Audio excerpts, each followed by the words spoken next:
Hello everyone, this is Daniel History Show, and today we are gonna discuss how the first ancestor of Russia, the Kiev awesome Russland, was born. So, how to create a new state? The classic recipe is this: idea, territory and cash. Let's start from the land. Imagine that you already have your personal gang, and you already control some territory. Of course, working or producing something by yourself is not for real men. To feed our stomach, we need some losers who pay taxes to back up our personal woman harem. Yes, that was very typical for first rulers of our ancestors. Of course, guys, some of your taxpayers smarter than others, and they don't want to feed your gang and girlfriends. That's why some tribes were against the ruling house of Rurik, the first ruling dynasty of Russia. Probably that was so because they were invited only to Novgorod, the northern part of Russland, and other parts were taken by force. This situation becomes even more interesting when I tell you that Rurik didn't knew what is tax collector's system.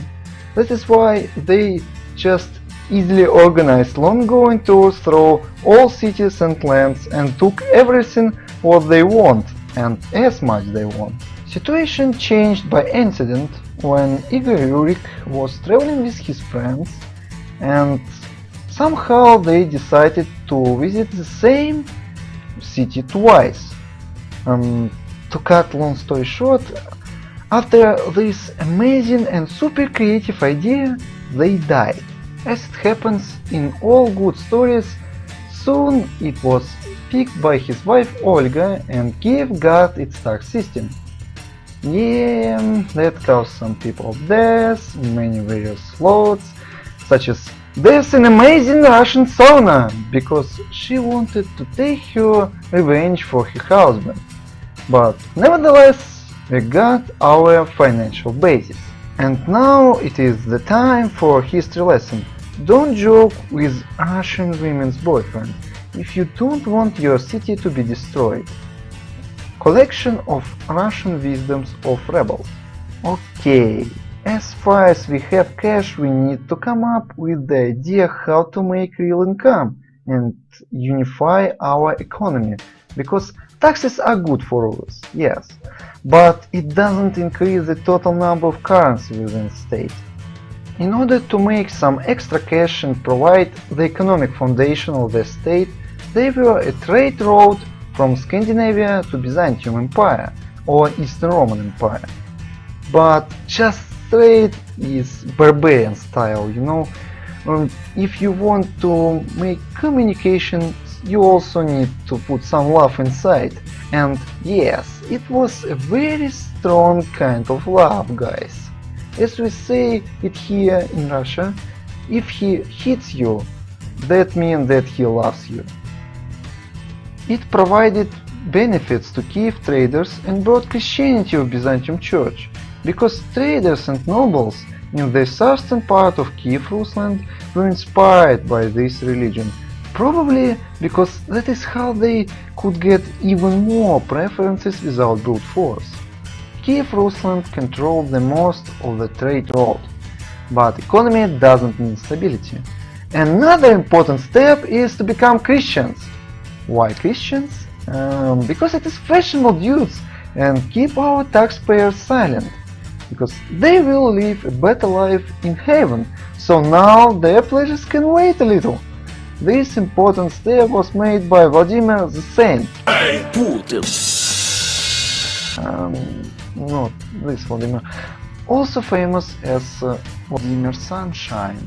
He was one of 3 brothers who ruled Russia in 10th century, and he controlled Novgorod, the north. People here mostly believed in paganism, like Russian Thor and his mysterious friends, and he also didn't want to change this much. He really enjoyed his lifestyle with hundreds of women in collection and several official wives. When he took Kiev from his brother, he also did it with some love.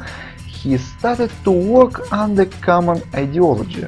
At first he tried to unify religions of different tribes, because, Russian Torah had different friends in different areas, and people couldn't come up with one way of thoughts.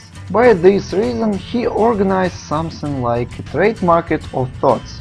Catholics, Orthodox Christians from Byzantium, Judaism and Muslims arrived to Kiev, but Vladimir decided to choose Byzantium. The official legend tells that he was really inspired by kindness of the church, but I think the truth was a bit different. Бен Франклин, имя любимое мое, твое имено, имя любимое мое, и несокрушимая вера моя. Consequences of this decision were terrible. At first Russland became part of Western world. Yes, it's cool and nice, but soon it changed, because two Christian churches became enemies, and crusaders came to conquer some lands. But territorial issue is not the most significant. The main difference between Catholic and Byzantium is correlation with the state officials. Catholic heads were competing with kings. Byzantium fellows were working in alliance with Russian rulers. I know that sounds pretty natural and good, but it is not. Christianity in Russia shaped mind of people in a super passive way. People were told that nothing is higher than God, but our ruler is his supervisor, and this guy is always right. Hence, there were no ground for reformation. This idea sustained before the beginning of 20th century, when communists came to power. But, fellas, we will talk about it later. Time to overview what we have. Disparate tribes start making a new state. It happens with a lot of violence, but you hardly ever find any state of this time that happens without violence, because it is crazy medieval, guys! The main thing that make this piece of land unite is strong gangs, charisma of local rulers, and income from trade in new religion. But it wasn't for long, because quite soon strong forests and separation of lands will come to this region. About this event I will tell you in my next episode. Pam! Subscribe and don't forget like this video, I really need your support, guys.